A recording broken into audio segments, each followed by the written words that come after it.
Hello friends, कैसे हैं आप सब। आ जाइए और फिजिक्स की क्लासेस को अटेंड कीजिए। हम लोगों की फिजिक्स की क्लासेस चल रही है और इसमें हम लोग लाइट का टॉपिक पढ़ रहे थे। जैसा कि आपको याद है, हम लोगों ने जो प्रीवियस क्लासेस रही है हमारी, उसमें फिजिक्स में लाइट वाले टॉपिक में रिफ्लेक्शन ऑफ लाइट पढ़ लिया और साथ में मिरर और मिरर के टाइप्स पढ़ लिए। अब हम लोग पढ़ रहे थे कि जो अलग अलग टाइप के मिरर होते हैं, यानी कॉनकेव, कॉन्वेक्स यानी अवतल और उत्तल दर्पण, उनसे इमेज कैसे बनती है, उसके लिए कल हम लोगों ने 4 रूल भी पढ़े थे। तो एक बार रूल रिवाइज कर लेते हैं, उसके बाद हम लोग इमेज फॉर्मेशन पढ़ेंगे। तो देखो, अगर बात करें पहले रूल की, तो देखो अपन ने 4 रूल पढ़े थे।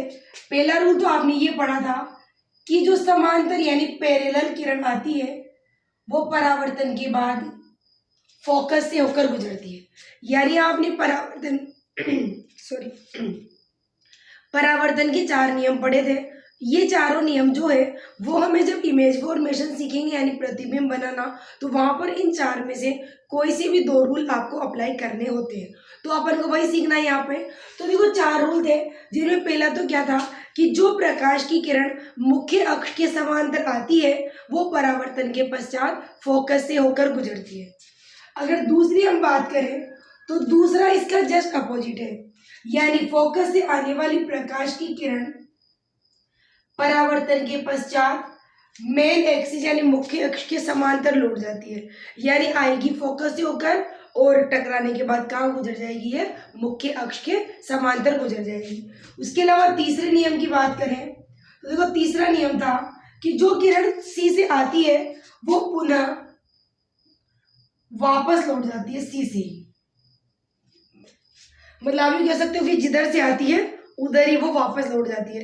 कल आपको सब जो चारों नियम है वो डायग्राम वाइज भी समझा दिए थे, तो आई थिंक आपको वहाँ और अच्छे से समझ में भी आ गया होगा। एक बार मैं रिवाइज करवा रही हूँ ताकि हम लोग इमेज फॉर्मेशन सीख सकें। तो देखो, सी वाला रूल ये था, थर्ड वाला, कि जो किरण सी से आती है वो रिफ्लेक्शन के बाद वापस सी की तरफ ही लौट जाती है। अब बात करें फोर्थ, तो देखो फोर्थ क्या है, तिर्यक आएगी पी पर, जो पी से ही तिर्यक लौट जाएगी। तिर्यक का मतलब है तिरछी, यानी जो प्रकाश की किरण पी पर तिरछी आएगी वो पी से तिरछी ही लौट जाएगी। तो ये आपको 4 नियम है जो याद रखने हैं, क्योंकि इन चारों नियमों से ही इमेज बनाने में हेल्प मिलेगी आपको। क्योंकि जब हम इमेज बनाएंगे तो इन चारों में से कम कोई से भी 2 रूल हमें फॉलो करने हैं और हमें इमेज बनानी है। तो चलिए अब हम सीखते हैं इमेज फॉर्मेशन यानी प्रतिबिंब निर्माण सीखेंगे अवतल और उत्तल दोनों से। इमेज फॉर्मेशन,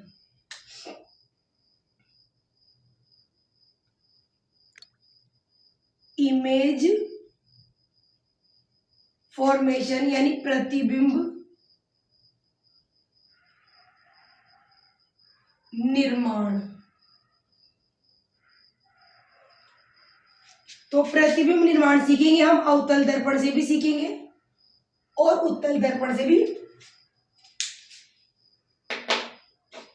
तो पहले हम लोग सीखते हैं अवतल दर्पण से। पहले हम अवतल दर्पण से प्रतिबिंब बनाना सीखेंगे। अवतल दर्पण यानी कॉनकेव मिरर। तो देखिए, अपन अवतल दर्पण में अलग अलग स्थितियों के लिए इमेज बनाना सीखेंगे कि वस्तु कहाँ होती है तो उसकी इमेज कहाँ पर बनती है। तो देखो, अगर अपन बात करें फर्स्ट टॉपिक की, तो फर्स्ट है जब वस्तु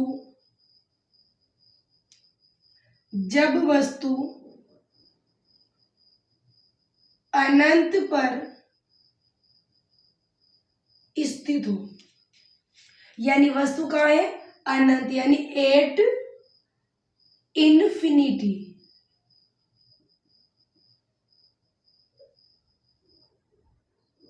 एट इन्फिनिटी यानी वस्तु कहाँ है, अनंत पर।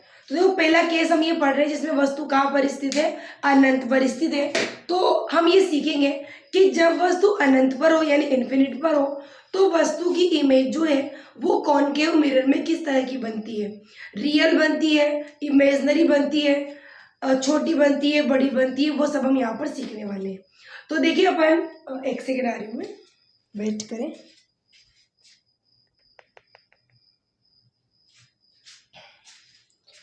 तो चलिए शुरू करते हैं इमेज फॉर्मेशन अवतल दर्पण में। जब वस्तु कहाँ पर है, अनंत पर। तो देखो अनंत क्या होता है, अनंत का मतलब है बहुत दूर, इतना दूर कि आप उसे फिक्स नहीं बता सकते कि वस्तु कहाँ पर है, यानी वस्तु मिरर के बहुत ज़्यादा दूर स्थित है। और जब बहुत ज़्यादा दूर होती है लिमिट से ज़्यादा, तब हम उसी को क्या बोलते हैं, अनंत यानी इन्फिनिट। तो वस्तु कहाँ बनानी, अनंत पर। तो देखो आप लोग पढ़ रहे हैं अवतल दर्पण, तो सबसे पहले अवतल दर्पण का डायग्राम बनाते हैं। देखो अवतल दर्पण कुछ इस तरह का होता है, ऐसा। ये अवतल दर्पण का पोल यानी ध्रुव, ये इसका द्वारक Mn होता है, ये इसका फोकस F होता है, और C हमारा यहाँ काम नहीं आएगा तो हमने C नहीं बनाया, लेकिन अगर आप चाहें तो बना सकते हैं। C और P के बिल्कुल बीच में बनेगा फोकस। आप देखो हमने ये लिखा है कि वस्तु कहाँ है, अनंत पर। तो आप देखो, आप जैसा कि जानते हैं कि अनंत फिक्स डायरेक्शन नहीं होती, बहुत दूर होती है। तो आप क्या करेंगे, डैश डैश लगा के वस्तु को इस तरह से रख देंगे। तो हमने डैश डैश लगा क्योंकि फिक्स डायरेक्शन तो हमें पता नहीं है, फिक्स स्थिति हमें पता नहीं है, तो हमने अंदाजे से वस्तु को रख दिया ये अनंत पर, वस्तु रख दी अनंत पर, और ये वस्तु का नाम दे दिया ए बी। ये वस्तु ए बी हमने रख दी अनंत पर। अब देखो हमारे पास चार नियम होते हैं। समांतर वाली किरण फोकस से गुजरती है, फोकस वाली किरण समांतर गुजरती है, सी से आने वाली किरण वापस उसी दिशा में लौट जाती है जिधर से वो आती है, और पी पर तिरछी आने वाली किरण परावर्तन के बाद पी से तिरछी ही गुजरती है। तो अब अपन को यहाँ पर कौन से नियम लगाने हैं वो समझना है। तो देखो बाकी के केस में आप कोई से भी नियम लगाओ चलेगा, लेकिन अनंत वाली कंडीशन में आपको इस बात का ध्यान रखना है कि जब वस्तु अनंत पर होगी तो अनंत बहुत दूर होता है और उसके कंपैरिजन में मिरर बहुत छोटा होता है। इसीलिए जो अलग अलग डायरेक्शन में प्रकाश की किरणें आएंगी, जैसे फोकस पर आएंगी, समांतर आएंगी, पोल पी पर आएंगी, सी पर आएंगी, कहीं पर भी आएंगी, लेकिन वो हमें फील कैसी होंगी, जैसे कि वो समांतर आ रही हो। ऐसा क्यों होगा, क्योंकि देखो वस्तु बहुत दूर है, अनंत का मतलब होता है बहुत दूर, तो वस्तु बहुत दूर है, तो जब वो बहुत दूर से चलकर आएंगी किरणें और इतने से मिरर पर आकर टकराएंगी, तो इतनी दूर आने की वजह से जो तिरछी रेखाएं आएंगी, प्रकाश की किरणें टेढ़ी मेढ़ी आएंगी, वो भी हमें समांतर ही फील होंगी। तो जब भी आप अनंत वाली वस्तु का इमेज बना रहे हो तो आप इस बात का ध्यान रखें कि वस्तु जब अनंत पर होगी तो प्रकाश की किरणें आएंगी तो सभी डायरेक्शन में, लेकिन हमें माननी कौन सी है, केवल समांतर। तो देखिए आप कोई सी भी दो किरणें चाहिए आपको, तो ये हमने दो किरणें बना दी, नंबर 1 और ये 2, तो हमने केवल समांतर किरणें गुजार दी। अब देखो जैसा कि आपको नियम पता है, कल मैंने 4 नियम लिखवाए थे, वो भी मैंने जैसे रिपीट भी करे कि समांतर वाली किरण किससे होकर गुजरती है, फोकस से। तो देखो ये दोनों ही किरणें समांतर है, तो ये भी आ गई फोकस पर और ये भी ऐसे गुजर जाएगी फोकस से। तो देखो ये हो गया हमारा काम। तो वस्तु यहाँ पर है और दोनों किरणें फोकस पर मिल रही है। अब दोनों किरणें फोकस पर मिल रही हैं तो इमेज भी कहाँ बनेगी, फोकस पर ही बनेगी। तो देखो डायग्राम तो हमने बना दिया, अब हमें क्या करना है, जो डायग्राम बनाया इसके बारे में 4 चीजें लिखनी पड़ती है। जैसे एक तो हमें लिखनी होती है वस्तु की स्थिति, पोजीशन ऑफ ऑब्जेक्ट। दूसरी हमें क्या लिखनी है, प्रतिबिंब की स्थिति यानी पोजीशन ऑफ इमेज, प्रतिबिंब की स्थिति। एक बात करें प्रतिबिंब की प्रकृति, प्रतिबिंब की प्रकृति यानी नेचर ऑफ इमेज। और एक हमें लिखना है प्रतिबिंब का आकार, या इसको अपन कह सकते हैं साइज, साइज ऑफ इमेज। यार इस डायग्राम को देख के हमें 4 चीजें लिखनी है। एक तो ये कि वस्तु कहां पर है, दूसरा उसकी इमेज कहाँ पर बन रही है, तीसरा वो कैसी बन रही है, और चौथा उसका साइज क्या है। तो पहले बात करें वस्तु की स्थिति, तो देखो ये तो आपको ऊपर लिख रहा है कि वस्तु कहाँ है, अनंत पर। तो वस्तु की स्थिति आप क्या लिख देंगे, अनंत पर। तो वस्तु तो कहाँ हो गई, अनंत पर। अब दूसरी बात करें प्रतिबिंब की स्थिति, तो देखो इमेज कहाँ बनती है, जहां पर प्रकाश की किरणें मिलती है। तो देखो ये दोनों किरणें टकराने के बाद में फोकस पे आके मिल रही है। देखो यहां से आकर ये इधर गुजरगी और ये इधर आके इधर गुजरगी, तो ये दोनों किस पर मिल रही है, फोकस पर। तो इमेज कहाँ बन जाएगी, फोकस एफ पर। फोकस पर भी लिख सकते हैं, फोकस एफ पर बनती है। ठीक है, तो जब वस्तु अनंत पर है तो इमेज कहाँ बनेगी, फोकस पर बनेगी। उसके बाद में बताइए प्रकृति। प्रकृति मतलब ये वास्तविक बनेगा या आभासी बनेगा। तो आप देखो प्रकाश की किरणें यहाँ पर टकराने के बाद फोकस पर मिल रही है, सच में हमने हमारी मर्जी से इनको नहीं मिलाया, बल्कि ये सच में कहाँ मिल रही है, फोकस पर। अब अगर ये सच में मिल रही है तो प्रतिबिंब कैसा बनेगा, वास्तविक। प्रतिबिंब कैसा बनेगा, वास्तविक। और वास्तविक प्रतिबिंब हमेशा उल्टे होते हैं, वास्तविक उल्टा, यानी ये रियल बनेगा लेकिन वर्चुअल बनेगा। ठीक है, तो यहाँ पर हमें ध्यान रखना है कि ये जो वस्तु का प्रतिबिंब है अगर वास्तविक बनेगा तो वो हमेशा उल्टा बनेगा। उल्टा इसलिए बनेगा क्योंकि यहाँ पर प्रकाश की किरणें नीचे की तरफ मिलती है। इस डायग्राम में हमें नहीं दिख रहा, लेकिन बाकी के जब आप डायग्राम बनाएंगे तो ये उल्टा या सीधा जो भी इमेज बनेगी वो आपको क्लियर दिख जाएगी कि वो उल्टी बन रही है या सीधी बन रही है। अब बात है प्रतिबिंब के आकार या साइज की। तो देखो दोनों किरणें यहाँ मिल रही है, देखो बिल्कुल बिंदु। तो यहाँ पर इमेज इतनी छोटी है कि हमें उल्टी सीधी का भी पता नहीं चल रहा। देखो वैसे भी आपको पता ही है कि वस्तु बहुत अनंत से बहुत दूर हो तो वो नॉर्मली अपन को भी दिखाई कहाँ देती, या तो वो बिल्कुल डॉट जैसी दिखाई देती है या एग्जैक्टली समझ में नहीं आता कि वो क्या है। तो यहाँ पर भी वस्तु अनंत पर है तो किरणें फोकस पर मिल रही है। अब इसी जगह इसकी इमेज भी है पर वो दिख नहीं रही। क्यों नहीं दिख रही, क्योंकि इमेज बहुत ही छोटी है। तो आप क्या लिखोगे, प्रतिबिंब का आकार क्या होगा, अत्यधिक अत्यधिक छोटा, अत्यधिक छोटा। और छोटा भी कितना, बिल्कुल ही बिंदु के साइज का, बिंदु के आकार का।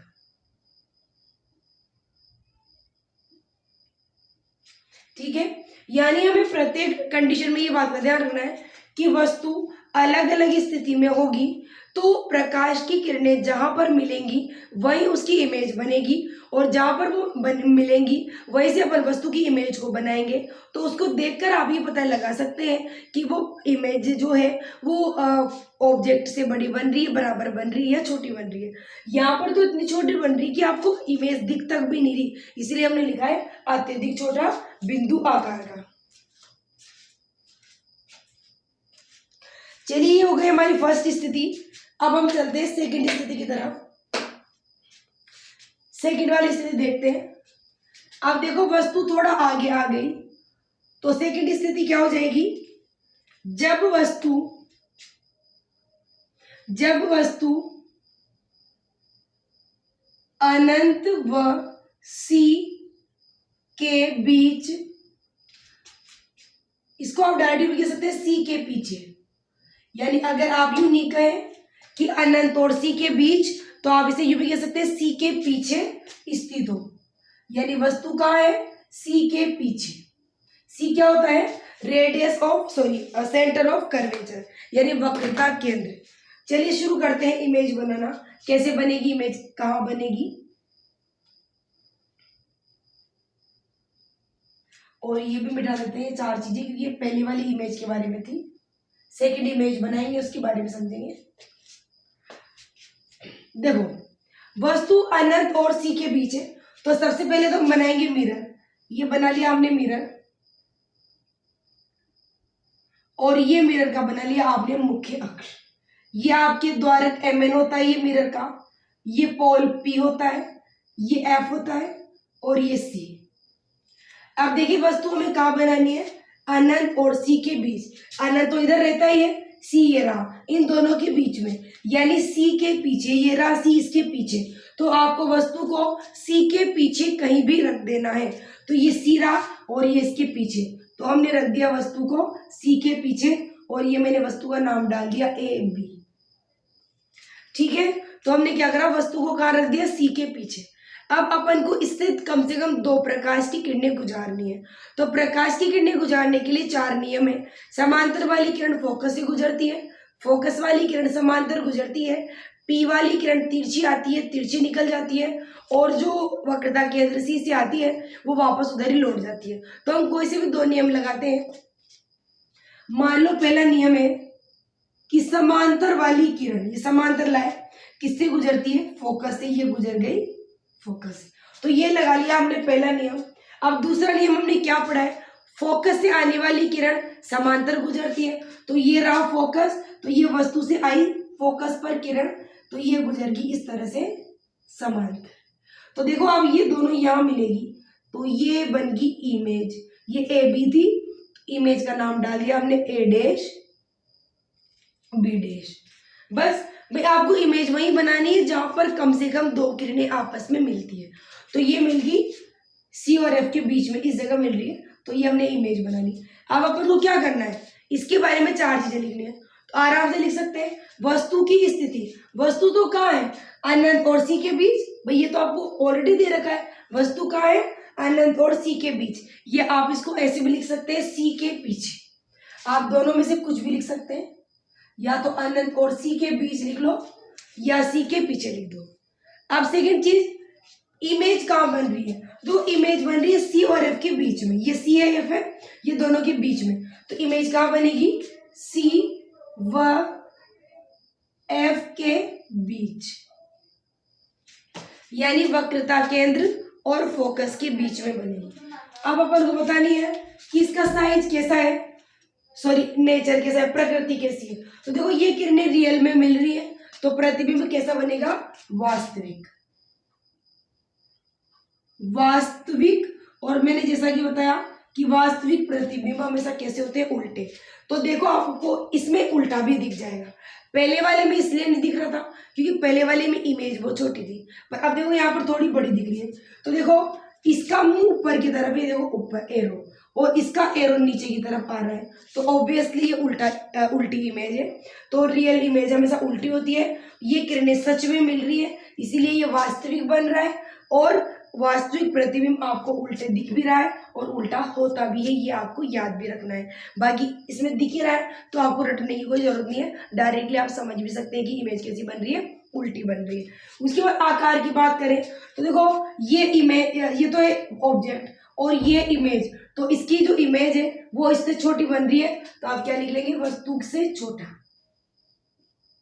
प्रतिबिंब जो बनेगा यानी जो इमेज बनेगी वो कैसी बनेगी, वस्तु से छोटी बनेगी, वस्तु से छोटा बनेगा। ठीक, तो देखो आपको आगे बात समझ में कि ये वस्तु है, ये प्रकाश की किरणें 2 नियम से गुजारी, समांतर वाली फोकस है, फोकस वाली समांतर, तो ये दोनों सी और एफ के बीच में मिल गई, तो प्रतिबिंब सी और एफ के बीच में बनेगा। वास्तव में मिल रही है तो प्रतिबिंब वास्तविक बनेगा, उल्टा आपको दिख ही रहा है और वस्तु से छोटा भी आपको दिख रहा है। तो ये हो गई इसकी सेकेंड स्थिति, जिसमें वस्तु का प्रतिबिंब कहाँ बन रहा है, सी और एफ के बीच में। तो ये हो गई सेकेंड स्थिति, नोट कर ले इसे आप।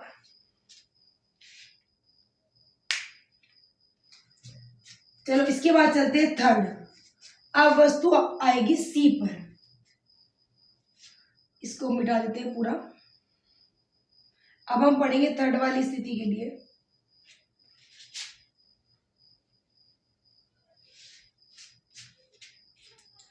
थर्ड देखिए अपन, जब वस्तु अनंतनी सी पर स्थित हो,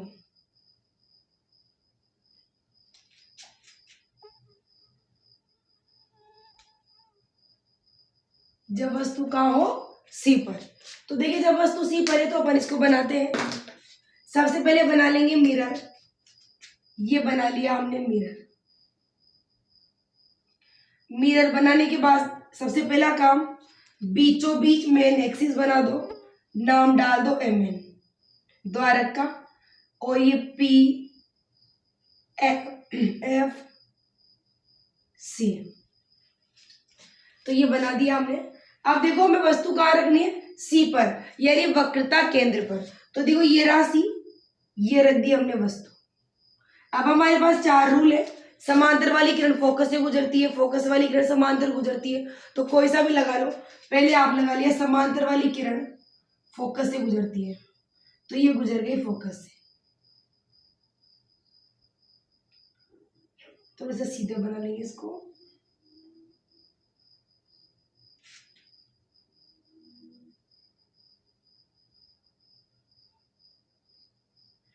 अब दूसरा नियम, अगर आप थोड़ा अलग लगाना चाहे तो अपन पी वाला लगा लेते हैं। जो किरण पी पर आती है वो उतने ही कोण पर पी से लौट जाती है। देखिए ये थोड़ा सा अपने हाथ से बनाया तो थोड़ा टेढ़ा हो गया। बाकी ये किरण यहीं पर आकर मिल रही, इस जगह देखो, ये इधर क्रॉस होगी, ठीक है। तो ये बन गई इमेज। तो आप देखिए वस्तु सी पर है और उसकी इमेज भी सी पर ही बन रही है, वस्तु के बराबर ही बन रही है और वास्तविक उल्टी बन रही है। सिंपल सी बात है, ज्यादा दिमाग लगाने की कोई जरूरत नहीं है। केवल 4 रूल याद रखो। उन चारों में से कोई से भी 2 रूल जो आपको थोड़ा इजी लगते हो, कोई से भी 2 रूल लगा लो। हमने यहाँ पर समांतर वाली किरण फोकस से गुजारी और पी वाली किरण अपोजिट डायरेक्शन में उतने ही कोण पर गुजारी, यानी जितने कोण पर आई उतने कोण पर इसका रिफ्लेक्शन हो गया। तो ये दोनों यहाँ पर मिल गई, तो ये इसकी इमेज बन गई यहाँ पर ही, मतलब सी पर ही बन रही है। थोड़ा वो हल्का सा टेढ़ा हो गया, सी पर ही बन रही है। तो देखो वस्तु तो कहाँ पर आएगी, सी पर। वस्तु कहाँ पर है, सी पर। ये तो हमें यहाँ पर ऊपर हमेशा लिखने को मिल ही जाएगा। अब सेकंड थिंग क्या बनानी है आपको, प्रतिबिंब की स्थिति यानी पोजीशन ऑफ इमेज। इमेज कहाँ बन रही है, सी पर। इमेज भी कहाँ बनेगी भाई, सी पर ही बनेगी। और देखो ये दोनों किरणें सच में मिल रही है। अब अगर किरणें सच में मिल रही है तो इमेज कैसी बनेगी, वास्तविक। और ये उल्टी आपको देखो दिख ही रही है, नीचे की तरफ इसका मुंह है। जैसे अगर मैं वस्तु का नाम यहाँ ए बी डाल दूं तो इसकी इमेज का नाम क्या हो जाएगा, ए डैश बी डैश। तो इमेज कैसी बनेगी, वास्तविक, यानी प्रतिबिंब बनेगा वास्तविक और उल्टा। उल्टा आपको दिख ही रहा है, इसका एरो नीचे की तरफ है। और आकार बराबर ही बनेगा, वस्तु के बराबर। आकार कैसा बनेगा, वस्तु के बराबर, यानी ऑब्जेक्ट और इमेज दोनों ही सेम टू सेम साइज के ही बनेंगे। आई थिंक आपको समझ में आ गया होगा। वस्तु सी पर थी, आपने कोई से भी 2 रूल फॉलो करे। समांतर वाली किरण फोकस से गुजार दी और पी पर आने वाली किरण वापस अपोजिट डायरेक्शन में उतने ही कोण पर गुजार दी।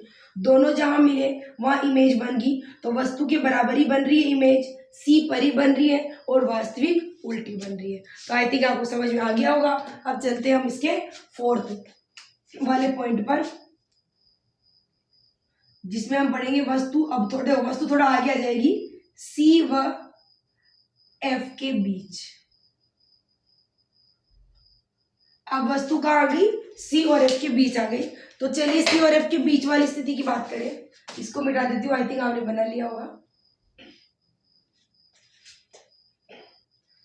अब वस्तु सी और एफ के बीच आ चुकी है। तो देखिए आप ये बना लिया, सबसे पहले हमने मिरर, कॉनकेव मिरर, और ये बना लिया हमने मेन एक्सिस। मेन एक्सिस के ऊपर यहाँ लिख लेंगे आपका ये अपर्चर है एम एन, और ये इसका पोल है पी, ये इसका फोकस है एफ, और ये इसका केंद्र है सी। वस्तु आपको कहाँ बनानी है, देखो सी और एफ के बीच में। तो ये सी और एफ के बीच में वस्तु को कहीं भी रख दो।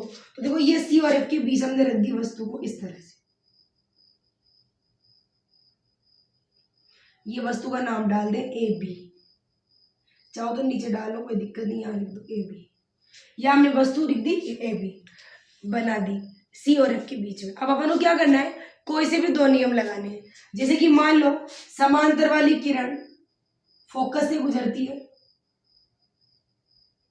ये समांतर वाली किरण गुजर गई फोकस से।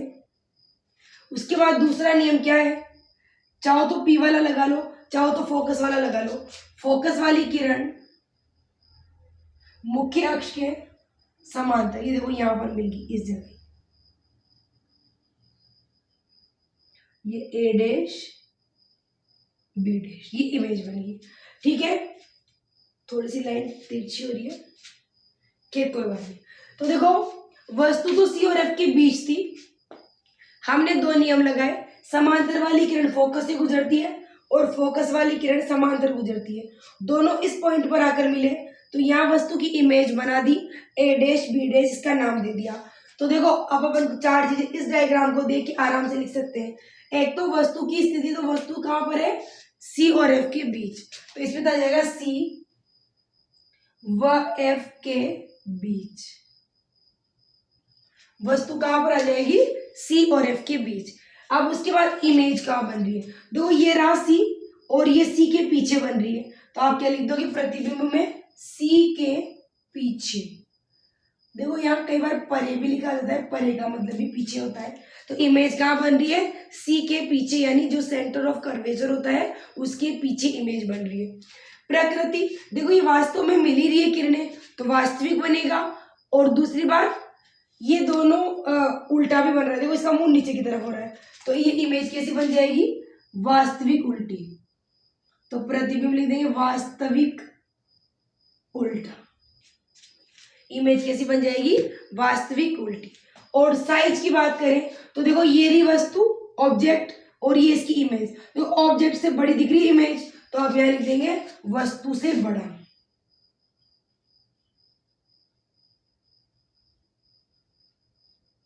वस्तु से बड़ा, यानी इमेज कैसी बन जाएगी, वस्तु से बड़ी बन जाएगी, क्योंकि देखो आपको दिख भी रही है ए यहां से यहां तक ये वस्तु है और ये देखो इससे बड़ी है, तो ये वस्तु का जो इमेज बनेगी, प्रतिबिंब बनेगा, वो वस्तु से कैसा बनेगा, बड़ा बनेगा। बना ले इसे एक बार, बना लो इसको फटाफट से। चलिए बना लिया आपने, अब चलते हैं आगे। अब हम वस्तु को बनाएंगे एफ पर। अब देखो अब वस्तु यहां से और आगे आएगी फोकस पर, जब वस्तु फोकस पर है तो देखो इमेज बनाएंगे।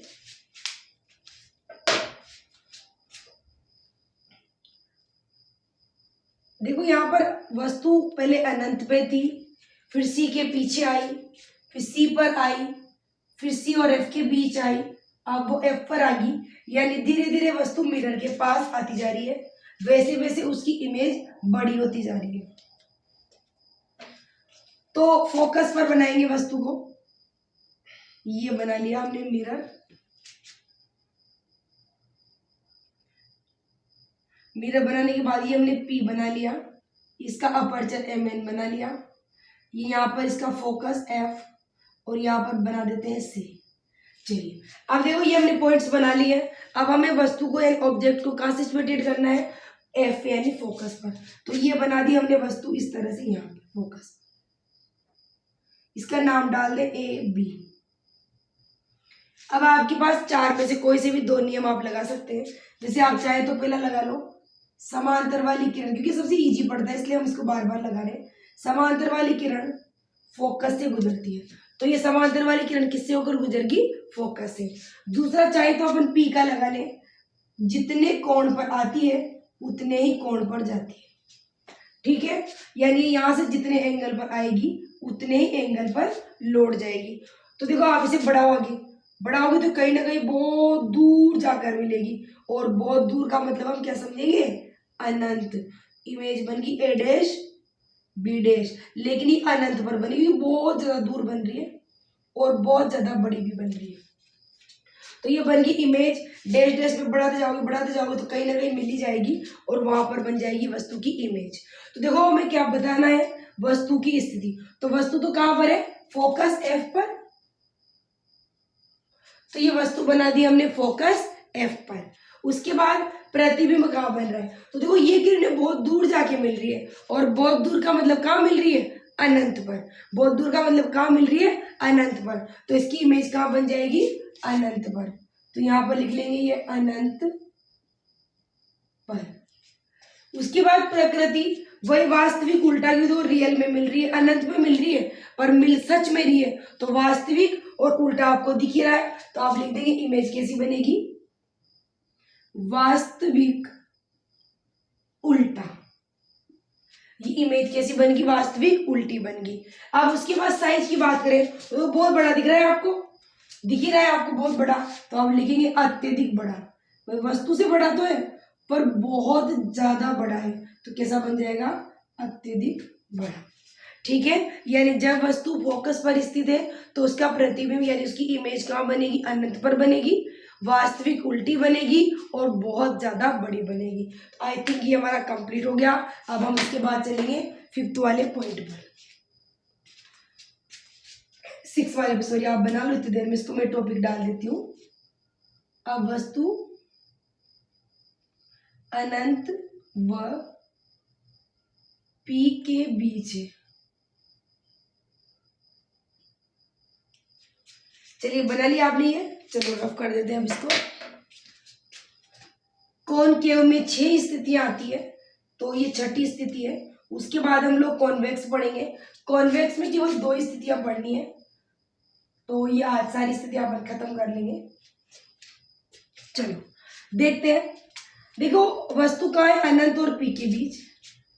ये बना लिया हमने मिरर।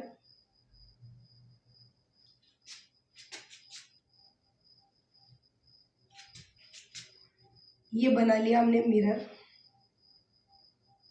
ये बना दिया इसका P, ये बना दिया इसका F, ये बना दिया इसका C। हालांकि इस वाले में तो C काम नहीं आएगा, फिर भी हमने बना लिया, बना सकते हैं, कोई दिक्कत वाली बात नहीं है। इसका अपर्चर बना दिया MN। अब वस्तु कहाँ रखनी है, F और P के बीच। वस्तु कहाँ आएगी, F और P के बीच। तो ये हमने बना दी वस्तु को F और P के बीच। अब हमें क्या करना है, 4 में से कोई से भी 2 नियम लगाने। तो देखें, पहला नियम क्या होता है, वही समांतर वाली किरण फोकस से होकर गुजरती है, तो ये गुजर गई समांतर वाली किरण फोकस से। दूसरा नियम आप चाहे तो वो लगा ले कि P वाली किरण जितने कोण पर आती है उतने ही कोण पर जाती है। थोड़ा सीधा बना ले एकदम। ये जितने कोण पर आई उतने कोण पर ही, चलिए 1 सेकेंड ज्यादा फैल थोड़ी सी देख लें, एक्चुअली आज से लाइन खींचे तो थोड़ा सा हो सकता है। तो जितने कोण पर आई उतने पे ये चली गई।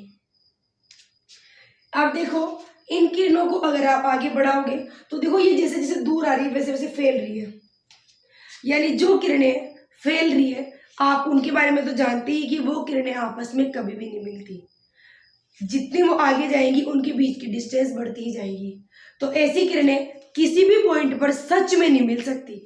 यानी ये किरणें आगे कितनी भी बढ़ा लो आप, जैसे यहाँ तो देखो इतनी पास थी, फिर दूर होते होते होते इतनी दूर होगी, जैसे दूर बढ़ाओगे और दूर जाएगी, तो ये सच में मिल नहीं सकती। यानी इन्हें आप सच में इधर कितने भी आगे तक ले जाओ ये कभी नहीं मिलेगी। तो हम क्या करेंगे, इन्हें आभासी रूप से पीछे बढ़ाएंगे। सपोज करें हम इनको इधर बढ़ा रहे हैं, क्योंकि उधर तो ये सच में जा रही है पर उधर नहीं मिल रही, तो इमेज बनाने के लिए इन किरणों को पीछे बढ़ा दिया हमने और इसको भी बढ़ा दिया, दोनों को।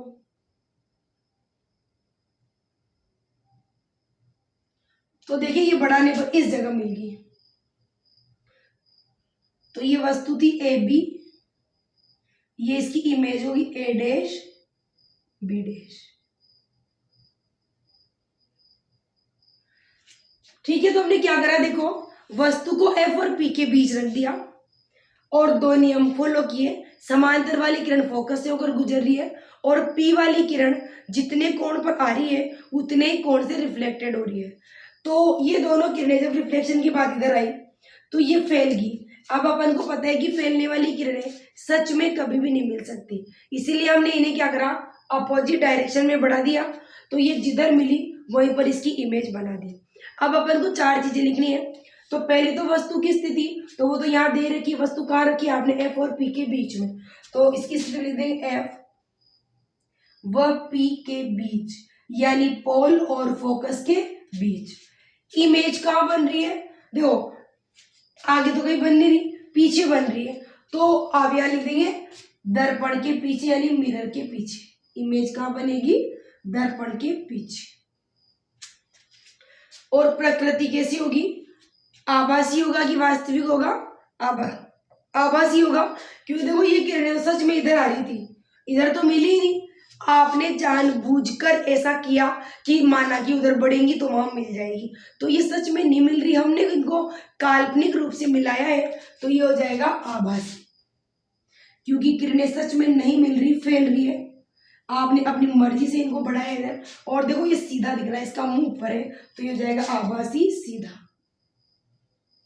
यानी जब वस्तु एफ और पी के बीच है तो वस्तु की इमेज तो बनेगी मिरर के पीछे, आभासी बनेगा, सीधा बनेगा, और साइज कैसा बनेगा, देखो ये इतनी सी वस्तु और ये इतनी बड़ी इमेज, तो इमेज कैसी बनेगी, वस्तु से बड़ी, वस्तु से बड़ा। प्रतिबिंब का साइज क्या होगा, वस्तु से बड़ा। तो ये हमारे हो गए अवतल दर्पण के सारे टॉपिक कंप्लीट। अवतल दर्पण में पूरी 6 स्थितियां थी, जो 6 की 6 स्थितियां हमने पढ़ ली है। आई थिंक आपको ये समझ में आ गई होगी। आप उत्तल दर्पण पढ़ लेते हैं, क्योंकि उत्तल दर्पण में तो ज्यादा स्थितियां नहीं है, उसमें केवल हमारे पास 2 स्थितियां हैं, तो उनको पढ़ते हैं। तो 1 मिनट आ रही हूँ मैं।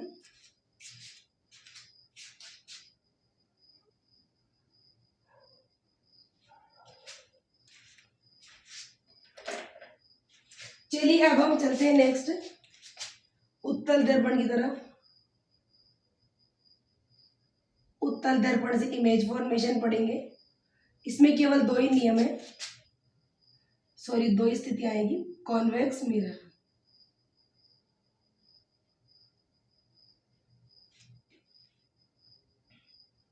कॉन्वेक्स मिरर, इसमें अलग अलग स्थितियों के लिए पढ़ेंगे। तो फर्स्ट हम बात करें वही, जब वस्तु अनंत पर स्थित हो, जब वस्तु अनंत पर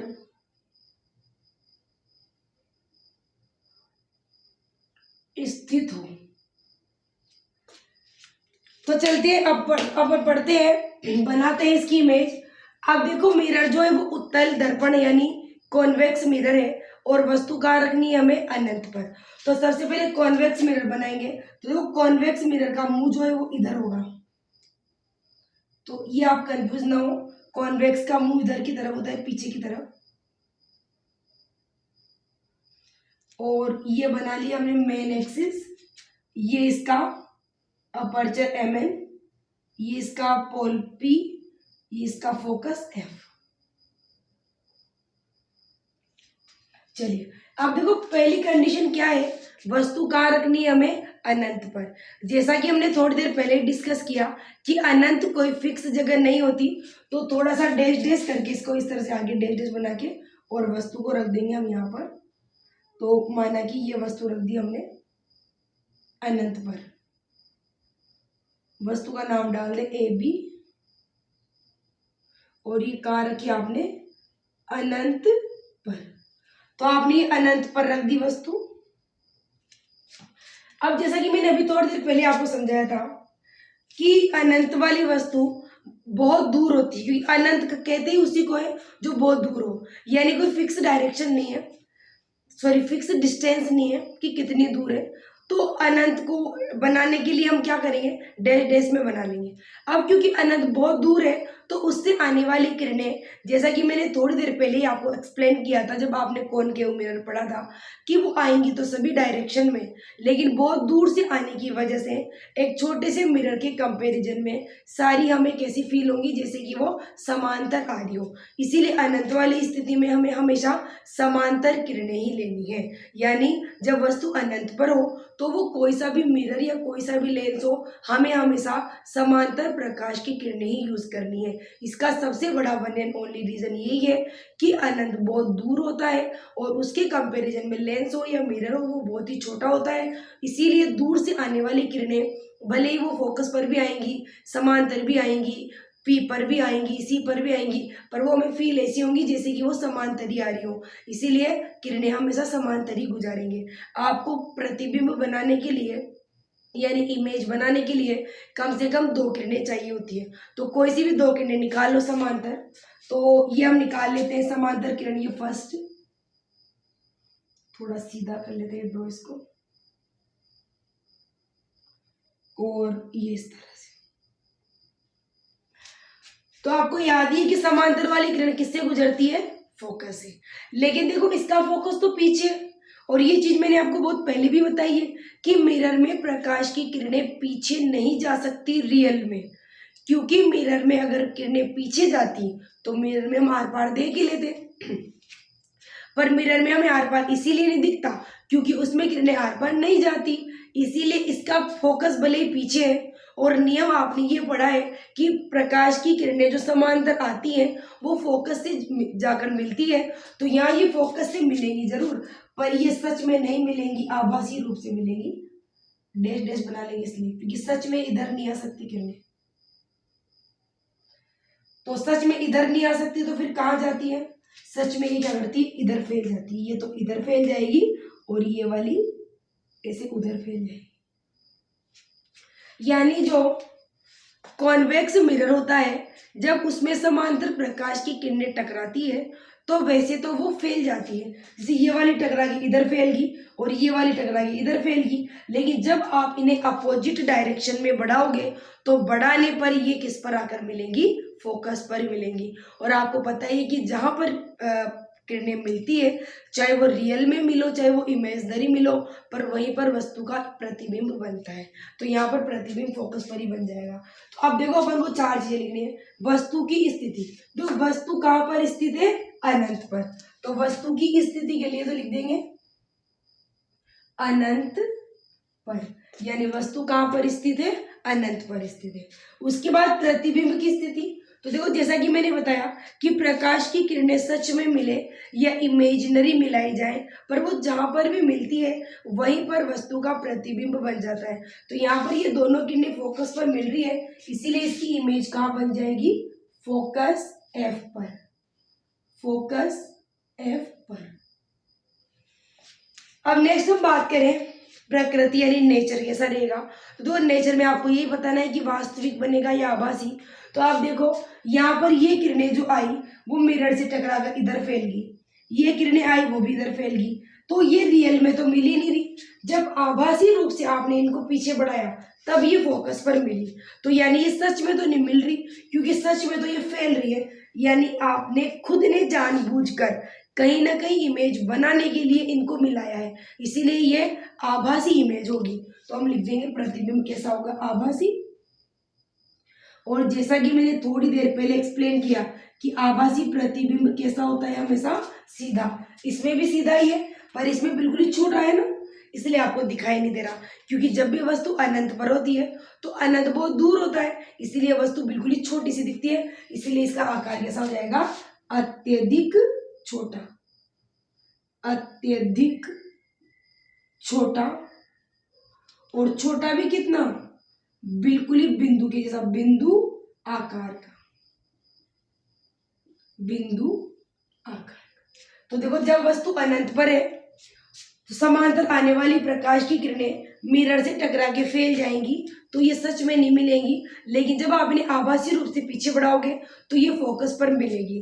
इसीलिए जब वस्तु अनंत पर होगी तो उसकी इमेज कहाँ बनेगी? फोकस पर बनेगी। क्योंकि ये सच में नहीं मिल रही, इसीलिए इमेज कैसे बनेगी? आभासी बनेगी, रियल नहीं बनेगी।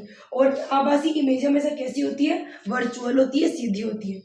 उसके बाद में साइज की बात करें तो साइज अत्यधिक छोटा यानी बिल्कुल ही बिंदु के आकार का। तो आई थिंक आपको ये समझ में आ गया होगा, आप इसे नोट कर ले फटाफट।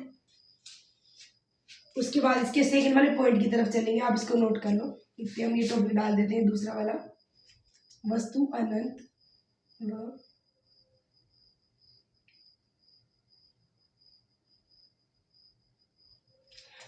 ठीक है, बना लिया आपने, चलो रफ कर देते हैं।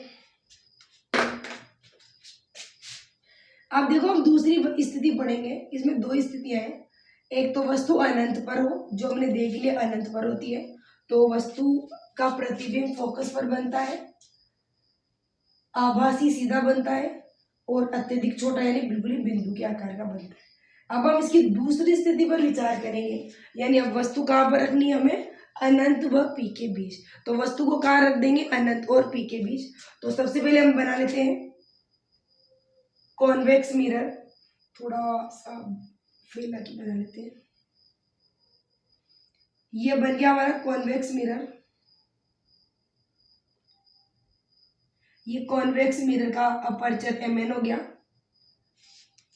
ये इसका मेन एक्सिस होता है, ये इसका फोकस f।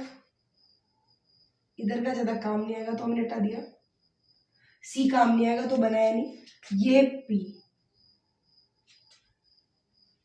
अब देखो हमसे क्या कहा कि वस्तु अनंत और पी के बीच, यानी अनंत तो बहुत दूर होता ही है और ये पी, इन दोनों के बीच में है वस्तु। इन दोनों के बीच में आप कहीं भी रख दो, तो ये हमने रख दिया वस्तु को कहीं पर भी और इसको नाम दे दिया ए बी। ठीक है, क्योंकि अनंत पे नहीं रखनी थी, अनंत और पी के बीच रखनी थी, इसलिए हमने डैश डैश में नहीं लिखा, डायरेक्ट इस मेन एक्सिस के ऊपर वस्तु को रख दिया। तो ये होगी वस्तु। अब अपन को क्या करना है, जो 4 नियम आपने पढ़े उन्हें फॉलो कर लो। जैसे कि अपन ने पहला पढ़ा, समांतर वाली किरण फोकस से गुजरती है।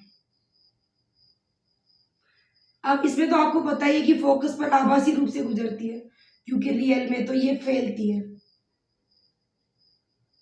क्योंकि ये रियल में इधर जाएगी, क्योंकि उत्तल दर्पण जो होता है वो प्रकाश की किरणों को फैला देता है, इसलिए यहाँ पर प्रकाश की किरणें मिलेंगी नहीं बल्कि फैल जाएंगी। तो जैसे ही इस तरह टकराएगी समांतर किरणें, वो इधर फैल जाएंगी, पर आभासी रूप से बढ़ाओगे तो किस पर आकर मिलेंगी, फोकस पर। क्योंकि देखो अपन ने यही पढ़ा है कि समांतर आने वाली प्रकाश की किरणें मिरर से रिफ्लेक्शन के बाद या तो फोकस पर आकर मिलती है या मिलती हुई प्रतीत होती है, क्योंकि इसमें सच में नहीं मिलती तो मिलती हुई प्रतीत होती है। दूसरा नियम क्या है, पी वाला, जो किरण पी पर आएगी तो वो जितने कोण पर आएगी उतने ही कोण पर चली जाएगी इधर। तो देखो अब ये भी इधर फैलेगी, तो देखो ये तो उधर फैल रही है और ये इधर फैल रही है, तो जाहिर सी बात है कि अगर दोनों ही किरणें ऐसे फैलेंगी तो ये उधर चली जाएगी और ये इधर आ जाएगी, तो ये दोनों इधर तो मिलेंगी नहीं। तो अपन इसको भी आभासी रूप से पीछे बढ़ा देंगे ऐसे। देखो ये यहाँ पर बढ़ा दिया हमने इसको, तो ये जहां पर किरणें मिली ये बनी इमेज, ये इसको लिख दे हम ए डैश बी डैश। यानी हमने क्या करा, देखो वस्तु को अनंत और पी के बीच रख दिया। उसके बाद कोई सी भी 2 रूल फॉलो करें, जैसे समांतर वाली किरण फोकस से गुजरती है, तो इसमें वास्तव में फोकस से नहीं गुजरती बल्कि मिलती हुई प्रतीत होती है फोकस पर, जबकि वास्तव में इधर जाएगी। दूसरा नियम आपने लगाया पी वाला, तो पी पर आने वाली किरण जितने कोण पर आती है उतने ही कोण पर लौट जाती है। तो देखो ये उधर चली जाएगी, ये इधर चली जाएगी, तो ये सच में तो मिलेगी नहीं, और कम से कम 2 किरणें मिलेंगी तभी उसकी इमेज बनेगी। तो हमने क्या करा, इस वाली जो इधर जा रही थी इसको अपोजिट बढ़ा दिया, तो ये यहाँ पर आकर मिल गई और यही बन गई इमेज। तो अब देखो अपन से क्या पूछा, वस्तु की स्थिति। तो वस्तु तो कहाँ है, अनंत और पी के बीच, तो हम लिख देंगे अनंत व पी के बीच। इमेज सॉरी वस्तु तो कहाँ पर है, अनंत और पी के बीच, और इमेज कहाँ बन रही है, पी और एफ के बीच। देखो यहाँ बन रही है क्योंकि इस जगह, तो कहाँ बन रही है, अनंत और पी और एफ के बीच, तो इमेज बनेगी पी व एफ के बीच। उसके बाद देखो रियल में बन रही है क्या, वास्तविक बन रही है क्या, आभासी। देखो ये किरणें सच में नहीं मिल रही, क्योंकि सच में तो ये किरण तो उधर जा रही है और ये किरण इधर आ रही है। अपन ने तो ये आभासी बनाई है, इमेजिनरी लाइन बनाई है, तो इसीलिए इमेज भी कैसी होगी, आभासी होगी। और आभासी प्रतिबिंब हमेशा कैसा होता है, सीधा। और देखो ये सीधा आपको दिख भी रहा है, देखो इसका मुंह ऊपर की तरफ है, ऐसे इसका मुंह ऊपर की तरफ है, तो ये सीधी दिख रही है आपको इस तरह से। देखो ये ऐसे ऊपर ऊपर एरो बन रहा है, ये देखो इसका मुंह भी ऊपर है और इसका मुंह भी ऊपर है, तो सीधा। और वैसे भी आभासी इमेज हमेशा सीधी होती है, तो ये कैसा हो गया, सीधा। अब प्रतिबिंब का आकार, तो देखो आकार कैसा है, ये तो वस्तु और ये इसका आकार तो छोटा है इससे, तो लिख देंगे वस्तु से छोटा, वस्तु से छोटा। तो देखो वस्तु अनंत और पी के बीच है, उसकी इमेज पी और एफ के बीच में बन रही है, आभासी और सीधी, क्योंकि प्रकाश की किरणें रियल में नहीं मिल रही, हमने इमेजिनरी खुद ने मिलाई है, और दोनों कहाँ पर मिली, इस जगह, तो यही इसकी इमेज बन गई पी और एफ के बीच। वस्तु से छोटी बन रही है, आभासी बन रहा है, सीधा बन रहा है। ये हो गया यहाँ तक। तो ये हो गया आपका यहाँ तक का काम। आई थिंक आपको समझ में आ गया होगा कि जो कॉनकेव और कॉन्वेक्स मिरर होते हैं, इनमें अलग अलग स्थितियों में यानी वस्तु की पोजीशन बदलने से उसकी इमेज की पोजीशन भी बदल जाती है। कॉन्वेक्स मिरर में हर कंडीशन में वस्तु छोटी दिखती है, जबकि कॉनकेव मिरर में छोटी भी दिखती है, दूर होगी तो, पास आएगी तो बराबर भी दिखेगी, ज़्यादा पास आएगी तो बड़ी भी दिखेगी। तो कॉनकेव मिरर में पूरी 6 स्थितियाँ होती है, जिनमें कभी वस्तु बिल्कुल छोटी दिखती है, कभी बराबर दिखती है, कभी बड़ी भी दिखती है। लेकिन कॉन्वेक्स में वस्तु हमेशा छोटी ही दिखेगी, मतलब जो इमेज दिखेगी वो हमेशा छोटी ही दिखेगी, कभी वस्तु से बड़ी नहीं दिखेगी। तो ये हमने इमेज फॉर्मेशन सीख लिया, प्रतिबिंब निर्माण सीख लिया। अब अपन इसकी जो नेक्स्ट क्लास आने वाली है, इसमें कॉन्वेक्स और कॉनकेव के यूज़ भी पढ़ेंगे, साथ में हम इनके लिए मिरर फॉर्मूला पढ़ेंगे और मॉडिफिकेशन पढ़ेंगे, सॉरी मैग्नीफिकेशन पढ़ेंगे और इन टॉपिक से रिलेटेड सवाल भी करेंगे। तब तक आप लोग हमारी क्लासेज में जितना भी आपने अब तक पढ़ा है उसको अच्छे से रिवाइज कर लें और अच्छे से याद कर लें, ताकि जब हम आगे सवाल वगैरह करें तो ये कंसेप्ट से आपको आराम से समझ में आ सके कि प्रीवियस क्लासेज में आपने क्या पढ़ा है। और अभी भी अगर आपको लग रहा है कि ये जो आपने पढ़ा वो थोड़ा आपको कम समझ में आया, तो आप एक बार और हमारे इस वाले टॉपिक की या जो भी टॉपिक आपको नहीं आ रहा हो उसकी जो क्लासेज है उन्हें 2-3 बार से देख लें। फिर भी परेशानी है तो हमें कमेंट बॉक्स में कमेंट करें, हम क्लास में आपकी प्रॉब्लम को सॉर्ट आउट करने की पूरी कोशिश करेंगे। तब तक बने रहे हमारे एक्सपर्ट 2.0 क्लासेज के साथ और हमारी क्लासेज को जितना ज़्यादा से ज़्यादा हो सके शेयर करें, कमेंट्स करें, लाइक करें और साथ में अगर आपने अब तक हमारा चैनल सब्सक्राइब नहीं किया है तो सब्सक्राइब करें और बेल आइकन को प्रेस करना ना भूलें, ताकि आपको आने वाली क्लासेस की नोटिफिकेशन घर पे ही बैठे मिलते रहें और आप हमारी क्लासेस को रेगुलर अटेंड कर सकें। तब तक के लिए आप अपना ध्यान रखें, पढ़ाई करें। मिलती हूँ आपसे मैं नेक्स्ट क्लास में, तब तक के लिए see you, take care, bye bye.